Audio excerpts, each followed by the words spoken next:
तो आज जो है हम लोग क्या करने वाले हैं, देखने वाले हैं एसएससी के एमटीएस का कुछ क्वेश्चंस। तो तांजोर बाला सरस्वती किस डांस फॉर्म के लिए जानी जाती है? तो वो भरतनाट्यम के लिए जानी जाती है।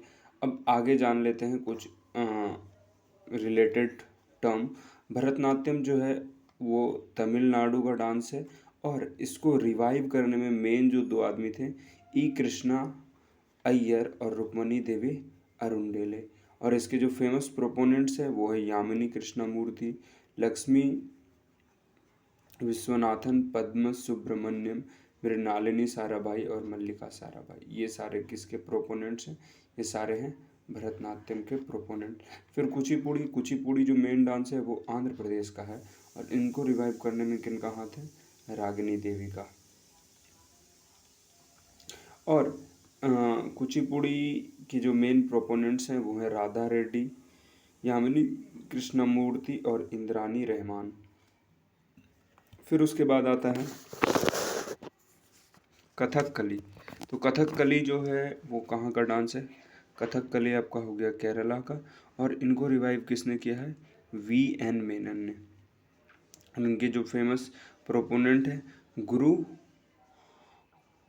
कुंच, इसको पूरा देखना पड़ेगा, गुरु कुंचु कुरूप और गोपीनाथ कोट्टाकल, शिवारमन और रीता गांगुली। फिर उसके बाद आते हैं ओडिसी। तो ओडिसी तो नाम से ही पता चल रहा है उड़ीसा का डांस है और इनको रिवाइव कौन किया है? इंद्रानी रहमान। तो इंद्रानी रहमान अभी हम देख रहे थे कि कुचिपुड़ी की डांसर भी है और ओडिसी को रिवाइव करने में भी इनका मेन हाथ है, इंद्रानी रहमान का और चार्ल्स फाबरी का। इनके जो फेमस डांसर्स हैं वो हैं गुरु पंकज चरण दास, केलू चरण मोहापात्रा, सोनल मानसिंह, सरोन। फिर है मणिपुरी। मणिपुरी किस कहाँ का डांस है? नाम से ही पता चल रहा है मणिपुर का। और इनको रिवाइव किसने किया है? राजा भांगचंद्र और रविंद्रनाथ टैगोर। इनके जो फेमस डांसर है वो है नयना, सुवेरना, रंजना और बिपिन सिंघा। फिर है कथक। कथक के जो कथक कहाँ का डांस है? उत्तर प्रदेश का। और उनको कथक को रिवाइव किया है लेडी लीला सिखो। इसके जो मेन प्रोपोनेंट्स हैं वो हैं बिरजू महाराज, लच्छू महाराज और भी दो है, देख लेते हैं, सितारा देवी और दमयंती जोशी। फिर सतरिया असम का डांस है और इनको कौन रिवाइव किए हैं? शंकर देव। फिर मोहिनीअट्टम केरला का है और इनको रिवाइव किए हैं वी.एन. मेनन और कल्याणी अम्मा। इनके जो फेमस डांसर्स हैं वो हैं सुनंदा नैयर, कलामंडलम, के स्वांथी, माधुरी अम्मा और जयप्रभा मेनन। तो ये थे कुछ डांस से रिलेटेड फैक्ट। अब आगे बढ़ते हैं। Which of the following person one the best female debut award? Best female debut award 2021 के पैरालंपिक में किन को मिला? तो वो हैं अवनी लेखेरा। अवनी लेखेरा कौन है? इंडियन शूटर हैं जिन्होंने क्या जीता? Gold medal women 10 meter Tokyo Paralympics में। She won bronze medal in women's 50 meter rifle. 50 meter rifle में उनका 3rd पोजीशन रहा और इनकी वजह से इनको ब्रोंज मेडल मिला। तो पहली इंडियन महिला थी जो 2 मेडल जीती पैरा ओलंपिक्स में। टोक्यो पैरा ओलंपिक्स 2020 में हुआ था जो कि टोक्यो में हुआ था। It includes 5 gold 8 silver. और इंडियन कॉन्टिनेंट जो है टोक्यो पैरा ओलंपिक फिनिश किए 19 मेडल के साथ, जिसमें 5 गोल्ड था, 8 सिल्वर और 6 ब्रोंज मेडल था। और 162 देशों में भारत का स्थान 24वां रहा, while it's accomplishment of 19 medal in rank of 20। ठीक है, आगे बढ़े। विच of the following river forms the largest river system of Rajasthan? Rajasthan का लार्जेस्ट रिवर सिस्टम कौन सा है? लूनी। अब लूनी नदी के बारे में जाने कुछ बातें। तो लूनी जो है कहाँ का नदी है? लार्जेस्ट रिवर है किधर का? थार डिजर्ट का, जो कि हमारे इंडिया के नॉर्थ वेस्ट में पड़ता है। और ये कहाँ से ओरिजिनेट होता है? वेस्टर्न स्लोप से ओरिजिनेट होता है। किसके? अरावली रेंज के। तो अरावली के जो वेस्टर्न स्लोप है उससे जो रिवर ओरिजिनेट होता है वो कौन सा है? लूनी। ठीक, उसके बाद क्या बोल रहा है? लूनी जो है 400 495 किलोमीटर लंबा है, 495 किलोमीटर। और है कहाँ में, ये कहाँ पे आता है, south westerly direction, south west Rajasthan के। और ये जो है जो मार्सी लैंड है रन ऑफ कच्छ के, वहाँ जाते जाते गायब हो जाता है। फिर उसके बाद और कुछ नदी के बारे में बात करेंगे। तो कुछ और नदी के बारे में बात कर लेते हैं। उसमें आता है सेकंड नंबर पे कृष्णा नदी। तो कृष्णा है सेकंड लार्जेस्ट नदी कहाँ का, पेनिनसुलर रिवर। पेनिनसुलर रिवर मतलब इंडिया का वो पार्ट, अगर इंडिया का जो ये नीचे वाला पार्ट होता है इसको बोलते हैं, यहाँ से यहाँ तक वाला पार्ट इसको बोलते हैं पेनिनसुलर पार्ट, पेनिनसुलर पार्ट। तो इस पार्ट का जो है, क्योंकि एक इंडिया के ये ऊपर वाला भी पार्ट है जहाँ कश्मीर, राजस्थान वगैरह सॉरी कश्मीर और ये पंजाब, दिल्ली, बिहार वगैरह है, तो ये पेनिनसुलर पार्ट नहीं है, ये नॉर्थ वाला पार्ट है इंडिया का। और ये जो साउथ वाला पार्ट होता है इंडिया का, वो कौन सा पार्ट होता है, पेनिनसुलर।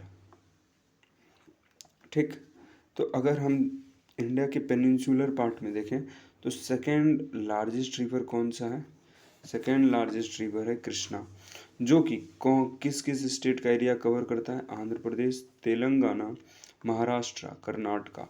और ये कहाँ से ओरिजिनेट होता है, महाबलेश्वर से, जो कि है महाराष्ट्र में। अब इसके जो ट्रिब्यूटरीज हैं, जो राइट के ट्रिब्यूटरीज हैं, वो है घाट प्रभा, माल प्रभा, तुंगभद्रा, और लेफ्ट है भीमा, मूसी और मुन्नेरू। तो ये थे कुछ फैक्ट्स अबाउट कृष्णा नदी। अब आते हैं नर्मदा नदी के बारे में। तो नर्मदा नदी जो है, the Amarkantak region is where the Narmada river, the Son river and Johila river tributary, जो जोहिला रिवर है वो ट्रिब्यूटरी है सन के, इमर्ज होती है।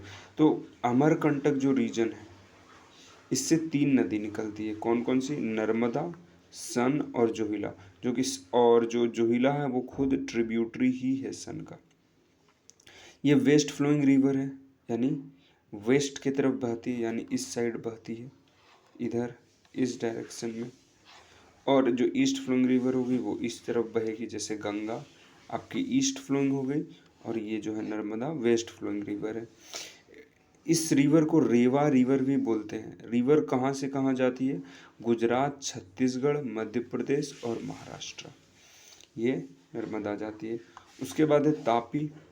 तो तापी जो है मुल्तई के बैतूल डिस्ट्रिक्ट से ओरिजिनेट होती है, मतलब मध्य प्रदेश में एक डिस्ट्रिक्ट है बैतूल और उसमें एक जगह है मुल्तई, वहाँ से तापी नदी की शुरुआत होती है और ये मध्य प्रदेश होते हुए, महाराष्ट्र होते हुए गुजरात की तरफ जाती है। और तापी भी वेस्ट फ्लोइंग रिवर है, यानी इस साइड बहती है।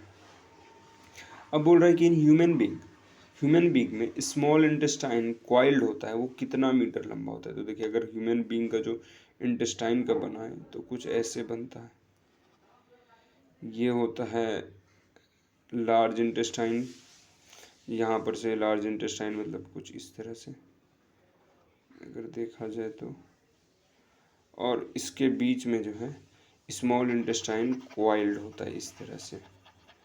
तो स्मॉल इंटेस्टाइन का पूछा जा रहा है कि हाइट कितना होता है। तो स्मॉल इंटेस्टाइन का जो हाइट होता है, सॉरी हाइट नहीं, लेंथ जो होता है वो आपका होता है 7 से 7.5 मीटर के बीच में। स्मॉल इंटेस्टाइन लॉन्गेस्ट पार्ट होता है डाइजेस्टिव सिस्टम का, जो कि स्टोमेज से लेके लार्ज इंटेस्टाइन का होता है। इसका जो लेंथ होता है 5 से 6 मीटर होता है, जो 3 हिस्सों में बटा होता है। एक होता है डियोडेनम, फिर जेजुनम और इलियम, 3 हिस्सों में। इसका जो मेन काम है वो क्या है कि एब्जॉर्ब करना होता है इसको, क्या, न्यूट्रिएंट्स।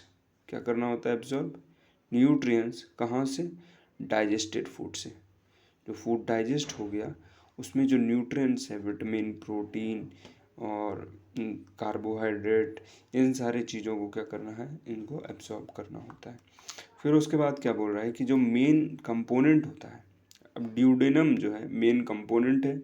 अब उसके बारे में बताया है कि स्मॉल ये यू शेप का होता है। और फिर हम लोगों को इतना जानने का ज़रूरत है नहीं, देखिए यहाँ फिगर भी दिया हुआ है, तो देख लेते हैं, फिगर से ही समझ लेते हैं।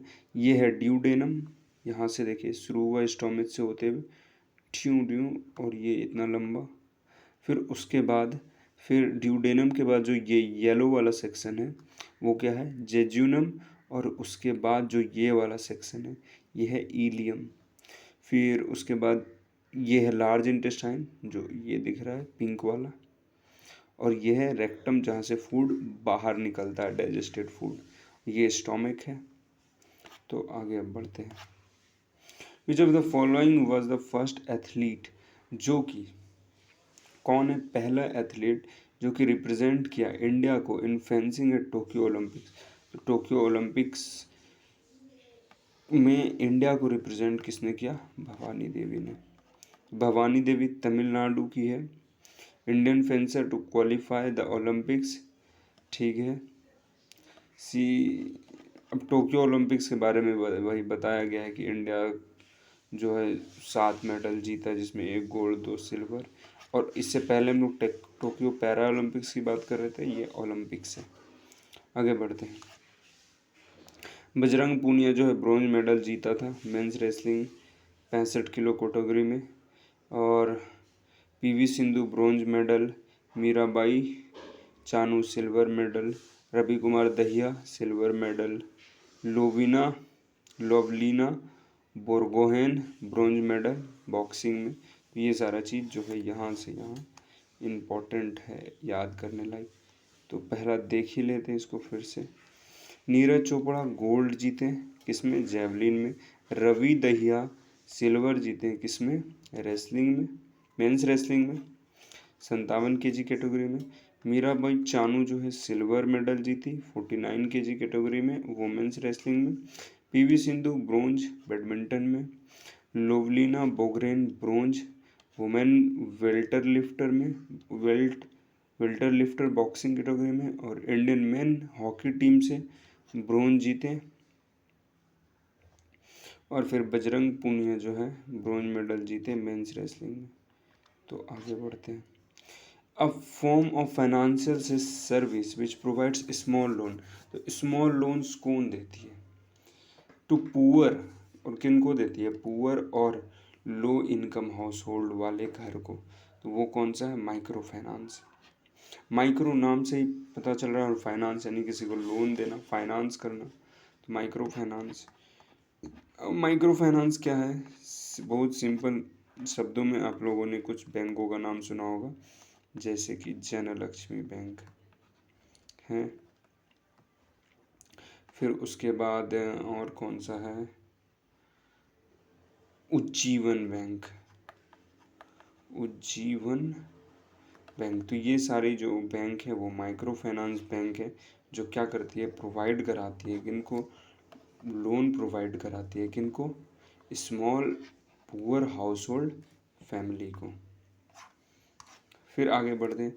Which of the following is also known as amphibian of plant kingdom. Plant kingdom के एम्फीबियन किसको कहा जाता है, ब्रायोफाइट्स को। क्यों कहा जाता है, एम्फीबियन का मतलब क्या होता है, बेसिकली एम्फीबियन वो होता है जो लैंड और वाटर दोनों में सांस ले सके। जैसे एम्फीबियन जो होता है ना, वो होता है फ्रॉग। कौन होता है, फ्रॉग हो गया आपका, टर्टल हो गया। तो ये सारे एम्फीबियन है। पर प्लांट में एम्फीबियन कौन है भैया, क्योंकि ये सारे तो क्या है, एनिमल्स है ना। तो एनिमल्स में तो ये है, प्लांट में कौन है। तो अगर प्लांट में एम्फीबियंस की बात की जाए, वो है ब्रायोफाइट। अब ब्रायोफाइट अगर देखें तो ब्रायोफाइट जो है ये है एग्जाम्पल ब्रायोफाइट का, मॉसेस, लिवर वॉट और हॉर्न वॉट। अगर आपको देखना है एम्फीबियन, तो आप कुछ नहीं, सिंपली गूगल पे जाइए और इनका नाम लिख लीजिए, आपको एम्फीबियन दिख जाएंगे। अब ब्रायोफाइट में क्या होता है, जाइलम और फ्लोएम टिश्यू नहीं होता है, और इसमें ट्रू रूट्स नहीं होता है, स्टेम और लीव्स भी नहीं होता है। ट्रू मतलब होता है, बट ट्रू कहने का मतलब एक तरह से जो है, अगर मैं दिखा सकूँ आपको, कहाँ गया, दिक्चो हो गया क्या? BRY ब्रायोफाइट्स, कुछ ऐसा दिखता है। कहाँ गया भाई दिक्चो? ये खोलोगे क्या? नहीं खोलोगे? ये है आपका ब्रायोफाइट। इसमें ट्रू लीव्स वगैरह नहीं होते हैं, ट्रू स्टेम भी नहीं होते हैं और ट्रू रूट्स भी नहीं होते हैं, तो इसीलिए इनको एम्फीबियन बोलते हैं। चलिए आगे बढ़ते हैं। फिर थाइलोफाइट्स और टेरिडोफाइट्स, आप इनको गूगल कर लें, आपको सारे चीज़ दिख जाएंगे। थैलोफाइट के बारे में क्या बोलता है? The body of body the the body the plant in the group of thallophyte are called thallus. इसमें दो हैं, एल्गी और फंगी। थैलोफाइट में टेरिडोफाइट का एग्जांपल फर्न है,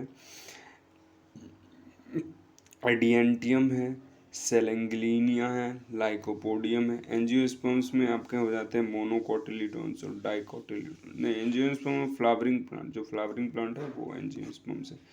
आगे बढ़ेंगे इसको बायो में, जब बायो का वीडियो होगा उसमें फुल डिटेल में। भगवान बुद्ध को ज्ञान की प्राप्ति कहाँ हुई? इनलाइटमेंट, इनलाइटमेंट की प्राप्ति कहाँ हुई? तो इनका ऑप्शन क्या होगा? बोध गया। ये तो मतलब हमारे ही राज्य का है, तो हमें तो याद होगा ही। बोध गया, बोध गया जो कि बिहार में है, वहाँ भगवान बुद्ध को इनलाइटमेंट की प्राप्ति हुई एक पीपल के पेड़ के नीचे। और जब बुद्ध के बारे में तो लगभग सभी को सब कुछ पता है। आगे बढ़ते हैं। अनफिनिश्ड अ मेमोरियल ऑटोबायोग्राफी किसका है? दीपिका नहीं, प्रियंका चोपड़ा जोनस का, जो कि प्रियंका चोपड़ा जोनस का ऑटोबायोग्राफी है। इन्होंने खुद अपना बायोग्राफी लिखा, प्रियंका चोपड़ा। और पेंगुइन, ठीक है, यूके में बुक प्रोड्यूस हुआ वगैरह वगैरह। आगे उतना तो प्रियंका चोपड़ा अपॉइंटेड की गई थी global UNICEF goodwill ambassador for children right, और 2016 में उनको पद्मश्री भी दिया गया भारत सरकार की तरफ से। और ठीक है, 5 बार फिल्म फेयर अवार्ड जीती है। Which of the following festival celebrated when annual harvest takes place? तो एनुअल हार्वेस्ट जब होता है तो कौन सा फेस्टिवल मनाया जाता है असम में? वो होता है माघ बिहू। लोहरी पंजाब में मनाया जाता है, पोंगल तमिलनाडु में, और मकर विलयू केरला में मनाया जाता है। तो आगे बढ़ते हैं। Which of the following consider fifth state of matter? तो होते हैं हमारे बोस आइंस्टाइन कॉन्डेंसेट, यही ना, कॉन्डेंसेट। और फोर्थ क्या होते हैं? पहले तो होते हैं फर्स्ट में सॉलिड, सेकेंड में लिक्विड, और थर्ड में गैस, और फोर्थ में होते हैं प्लाज्मा। फिर उसके बाद आते हैं फिफ्थ में बोसाइन कॉन्डेंसेट। तो सॉलिड लिक्विड गैस के बारे में आपको सब कुछ पता है। प्लाज्मा के बारे में कि एक सुपर हीटेड मैटर होता है जो कि बहुत ज़्यादा so hot that the electron are ripped away from the atom forming an ionized gas. तो इतना हॉट होता है कि उससे इलेक्ट्रॉन जो है अलग हो जाता है और एटम जो है आयोनाइज गैस का फॉर्म ले लेता है, उसी को बोलते हैं प्लाज्मा। उसके बाद जो है बोसाइन कॉन्डेंसेट, वो क्या होता है? एक ग्रुप होता है एटम का जो कि एब्सोल्यूट 0 डिग्री पे उनको कूल कर दिया जाता है। अब बात करते हैं हमारे next question. Which of the following peninsular river has largest drainage basin? तो अभी हम लोग पेनिनसुलर रिवर के बारे में पढ़ रहे थे कि कृष्णा, नर्मदा, गोदावरी, महानदी, ये सारे क्या हैं?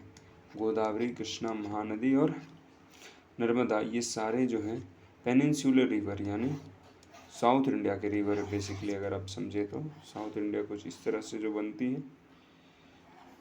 तो जो पेनिनसुलर रिवर है उसका सबसे जो लार्जेस्ट बेसिन किसका है? वो हो जाएगा आपका गोदावरी का।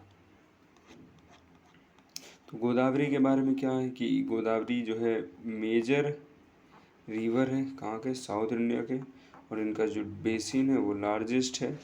इसको दक्षिण गंगा भी बोला जाता है। तो गोदावरी इज आल्सो कॉल्ड दक्षिण गंगा। फिर कहाँ से शुरू होता है? त्र्यंबक हिल से, जो कि वेस्टर्न घाट में है, नासिक डिस्ट्रिक्ट में है। इनका लेंथ है 1465 किलोमीटर, जो काफ़ी बड़ा है ना। और इसके जो मेन ट्रिब्यूटरीज हैं वह प्राणहिता, इंद्रावती और मंजीरा। इट फ्लोज थ्रू महाराष्ट्र, और कहाँ से कहाँ बहती है? महाराष्ट्र, तेलंगाना और आंध्र प्रदेश। कृष्णा के बारे में फिर से बताया है कि सेकेंड लार्जेस्ट रिवर है, महाबलेश्वर से ओरिजिनेट होता है। कौन कौन से? महाराष्ट्र, कर्नाटक, आंध्र प्रदेश में बहता है। कोयना, घाटप्रभा और मूसी, भीमा, ये सारे मेन ट्रिब्यूटरीज हैं, सहायक नदियां हैं। विजयवाड़ा जो है लार्जेस्ट शहर है कृष्णा नदी के किनारे। फिर महानदी और नर्मदा दोनों के बारे में मैंने आपको पहले ही बता दिया। A type of unemployment in rural areas when people are not able to find jobs during some month of year. तो क्या होता है ना कि रूरल्स एरिया में कुछ ऐसे महीने आ जाते हैं जब, अगर कह लीजिए कि जब एग्रीकल्चर वाला सीज़न नहीं होता है,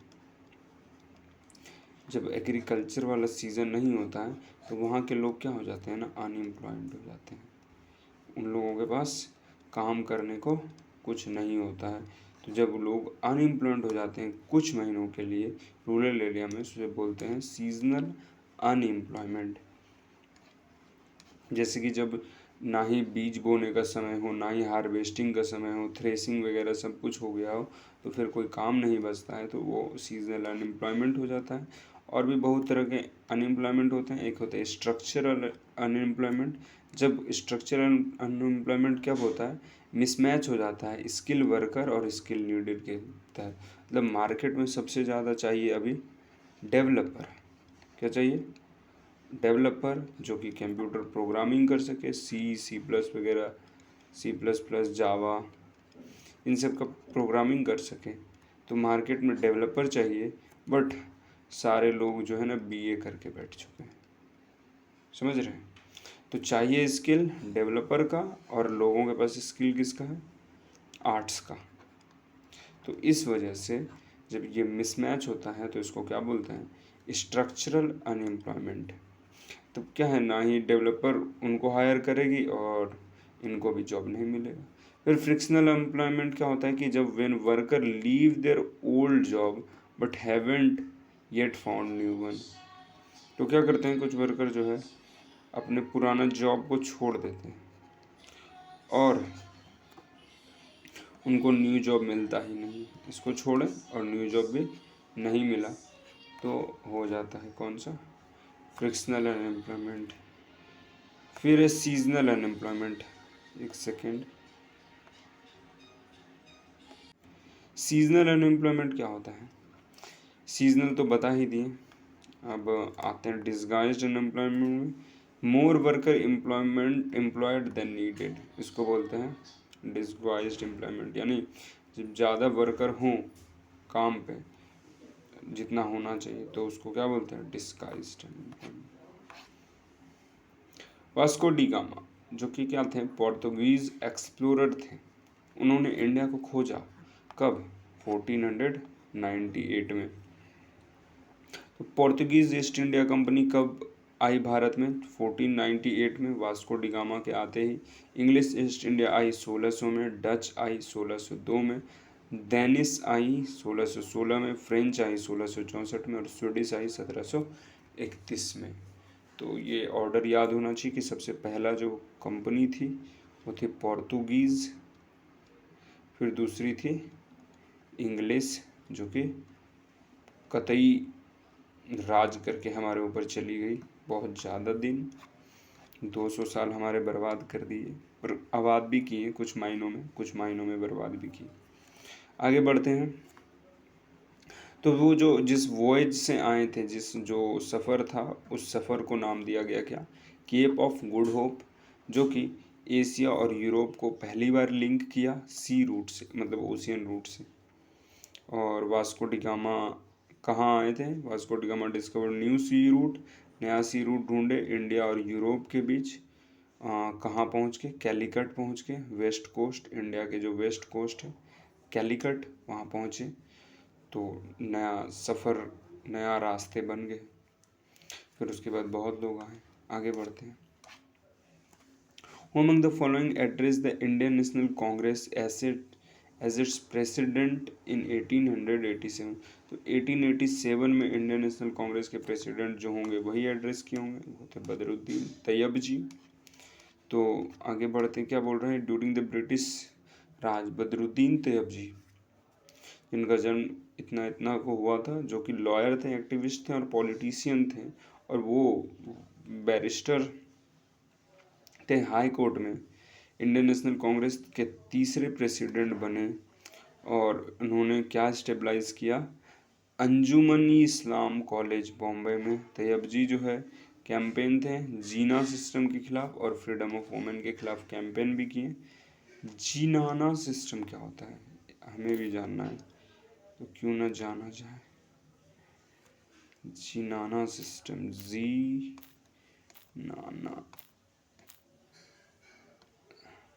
अरे यार तुम क्यों आ जाते हो, SYS, भैया बताइए जीनाना सिस्टम का मतलब। Zenana are the inner apartment of house in which women of the family leave the outer apartment for guest man and mardana. अच्छा, मतलब महिलाएं जो है जीनाना के अंदर रहेंगी, जो कि घर का अंदरूनी हिस्सा होता था, और बाहर वाले हिस्से में सिर्फ मेल और गेस्ट लोग रहेंगे।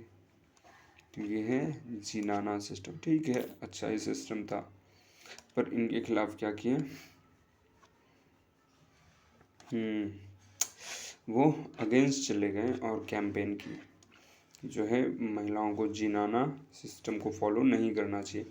फिर है गोपाल कृष्ण गोखले, जो कि 1866 से 1915 तक रहे, और उन्होंने क्या क्या किया, सोशल रिफॉर्मर थे, मॉडरेट पॉलिटिकल फिगर थे, और फाउंडर थे सर्वेंट ऑफ इंडिया सोसाइटी के, और प्रोमिनेंट मेंबर थे किसके, इंडियन नेशनल कांग्रेस के। फिर उसके बाद है दादा भाई नौरोजी, ऑथर भी थे, बिजनेसमैन भी थे, स्कॉलर भी थे, पॉलिटिशियन भी थे, और प्रेसिडेंट भी रह गए किसके, INC के, इंडियन नेशनल कांग्रेस के। और कब से कब तक रहे, 1886 से 87, और 93 से 94, और 6 से 7 एज इट्स सेकेंड 9th।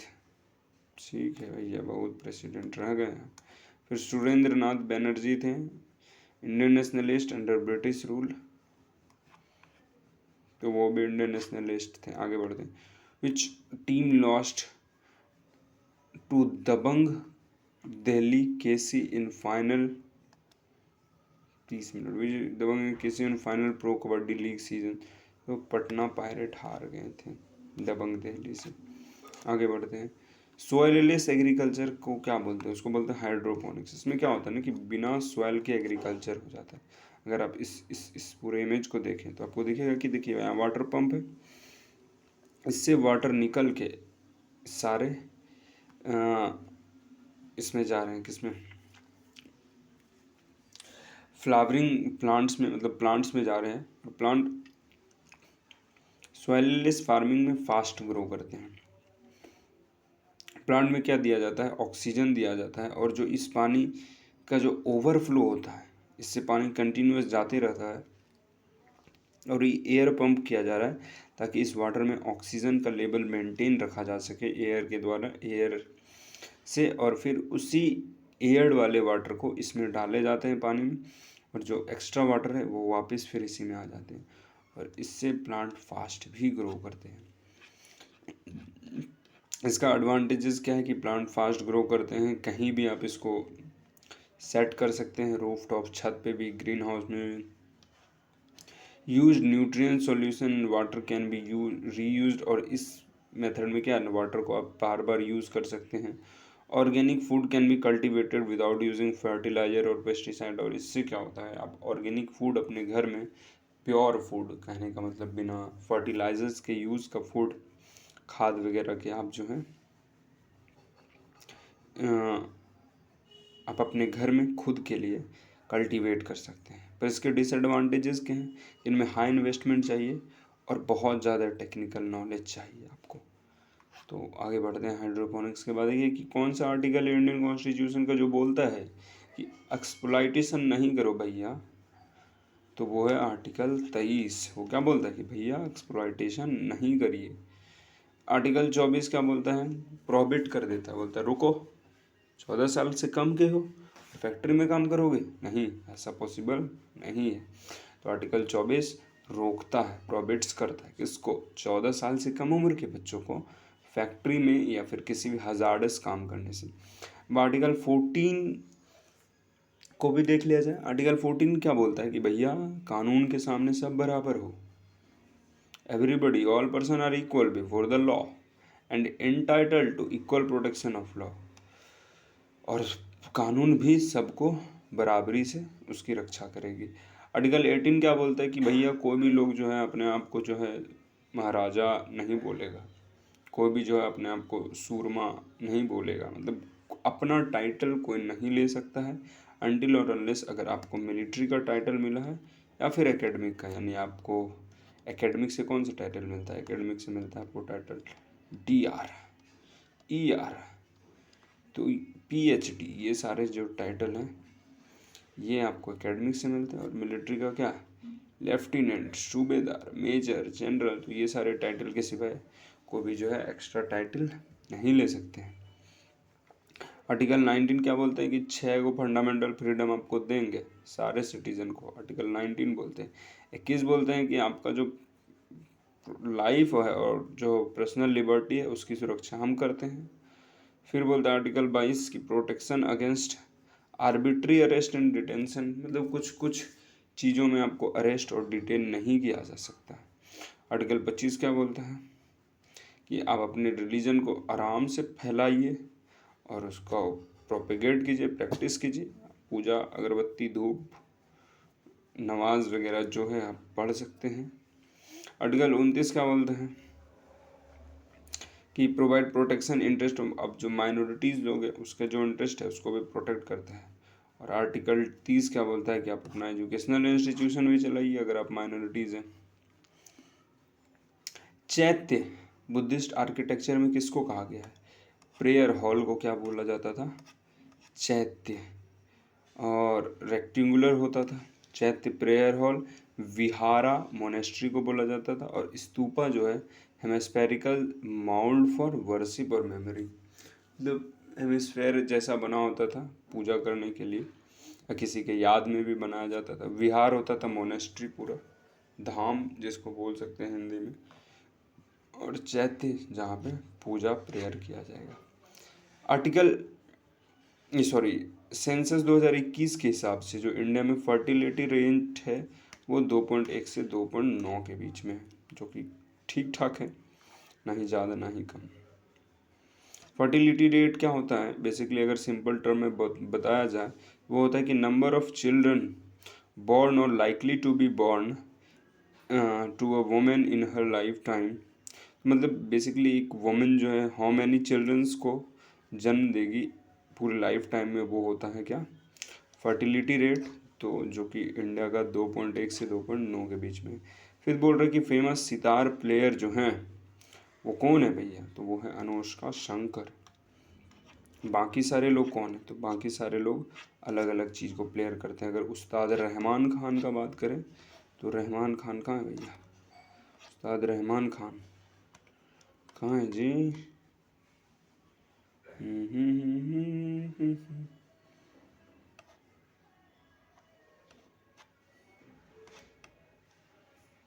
चलिए देखेंगे कहाँ है। रविशंकर शर्मा और राहुल शर्मा, तरुण भट्टाचार्य और अभय सुपारी, ये सारे संतूर प्लेयर हैं। उस्ताद जाकिर हुसैन अल्लाह रखा और ताफू खान तबला प्लेयर हैं। अमजद अली खान, अली अकबर खान, अलाउद्दीन खान सरोद प्लेयर हैं। हरिप्रसाद चौरसिया और पारसनाथ फ्लूट बजाते हैं। अशद अली खान, जियामुद्दीन दगर, अय्यागरी, सम्य सुंदरम, ये सारे लोग वीणा बजाते हैं। पंडित रविशंकर, साहिद परवेज खान, बुद्धित्य मुखर्जी और अनुष्का शंकर, ये सारे सितार बजाते हैं, अनुष्का शंकर। और बाकी सारे लोग अलग अलग इंस्ट्रूमेंट बजाते हैं।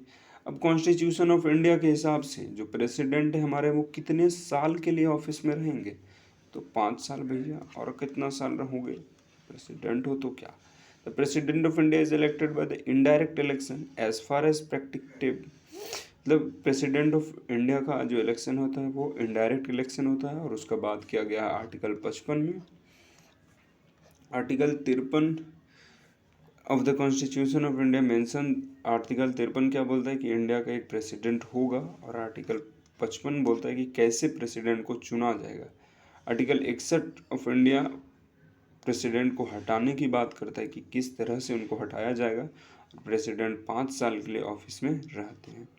तो आगे बढ़ते हैं प्रेसिडेंट से आगे। प्राइम मिनिस्टर नहीं, मोहिनीत्यम।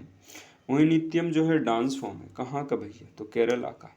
केरला का। तो मोहिनीत्यम और भी एक डांस केरला का है, कथकली। ये दोनों केरला का है। बाकी भरतनाट्यम हो गया आपका तमिलनाडु का, कथक यूपी का, कथकली केरला, कुचिपुड़ी आंध्र प्रदेश, ओडिसी उड़ीसा, सतरिया असम, मणिपुरी मणिपुर, और मोहिनीअट्टम केरला। ये सारे जो हैं क्लासिकल डांस हैं। देखिए इनके जो है इमेजेस वगैरह दिए हुए हैं, और ये क्लासिकल डांस छाऊ झारखंड का और वेस्ट बंगाल और उड़ीसा का, पर इनको शायद मिनिस्ट्री की तरफ से ऑथराइजेशन नहीं मिला है, बाकी इन आर्ट फॉर्म को मिल चुका है। ये कौन है, भागवत मेला तमिलनाडु का और यशांगिका कर्नाटक का, इन तीनों को शायद ऑथराइजेशन नहीं मिला है। देखिए the culture ministry of India included Chhau को भी इंक्लूड कर दिए 9th क्लासिकल डांस के फॉर्म में। मोहिनीअट्टम केरला का डांस है, तमिल डांस है वेदुबली। Mohiniyattam is a graceful dance solo recital by women. तो ये ग्रेसफुल डांस है, मतलब एंगर इसमें शो नहीं किया जाता है, इसमें लव वगैरह शो किया जाता है, और ज़्यादातर वुमेन के द्वारा परफॉर्म किया जाता है। विच चोला रूलर, कौन से चोला रूलर थे जो बृहदेश्वर टेम्पल बनाए तांजोर में, तो वो थे राजा राजा वन, जिन्होंने क्या बनाया ये टेम्पल, कहाँ में, तांजोर में। चोला एम्पायर कब इमर्ज हुए, 9th सेंचुरी से लेके 9th सेंचुरी में इमर्ज हुए। चोला डायनेस्टी के फाउंडर थे विजयलया, और चोला के जो फेमस रूलर थे वो थे राजा और राजेंद्र। क्यों, क्योंकि राजा ने बृहदेश्वर टेम्पल बनाया, और राजेश्वर टेम्पल बनाया। राजेंद्र वन क्या किए, जीते थे किसको, उड़ीसा, बंगाल, बर्मा, अंडमान निकोबार आइलैंड, और इनके टाइम पे चोला जो है अपने पीक पे थे, मतलब सबसे महानतम स्टेट में थे। राजेंद्र वन जो हैं पाल के जो किंग थे महिपाल, उनको हरा के अपने आप को एक टाइटल दे दिया, गंगाईकोंडा चोलापुरम। तो ये थे कुछ बातें चोला के बारे में। अब आगे बढ़ते हैं। Which state of India has set up district investment promotion agency. तो डिस्ट्रिक्ट इन्वेस्टमेंट प्रमोशन एजेंसी किसने बनाया, तो वो है हमारे उड़ीसा ने। जिसमें क्या है, डिस्ट्रिक्ट इन्वेस्टमेंट 30 डिस्ट्रिक्ट में इनको लागू किया गया। इसमें क्या है कि DIPSL operate under the leadership of district collector with the senior district officer including SPs DFO being constituent member. ठीक है, तो डिस्ट्रिक्ट के इन्वेस्टमेंट को क्या किया जाएगा, मॉनिटर किया जाएगा, किन के द्वारा, इन सारे मेन हेड के द्वारा, जो सीनियर ऑफिसर्स होते हैं डिस्ट्रिक्ट के। तो चलिए अभी इसको ऑफ करते हैं। Good boy.